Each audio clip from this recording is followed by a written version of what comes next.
হুগলির শ্রীরামপুরের দিল্লি রোডের বাঙ্গিহাটি জল ট্যাঙ্কের কাছে লরির সাথে টোটোর ধাক্কা, মৃত্যুর আশঙ্কা। এলাকায় উত্তেজনা, অবরোধ দিল্লি রোড। ঘটনাস্থলে পুলিশ।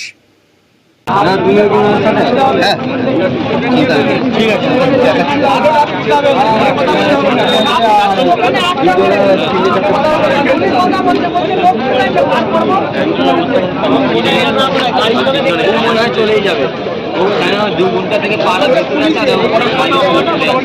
আর একটা নিয়ে গেছে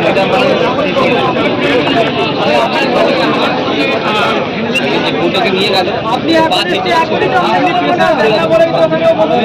একটা গাড়ি দাঁড়িয়ে ছিল, টোটোটা নিয়ে একটা প্যাসেঞ্জার সাইডে নামার জন্য সাইডে গেছে, অন্য গাড়ি এসে মেরে দিয়েছে।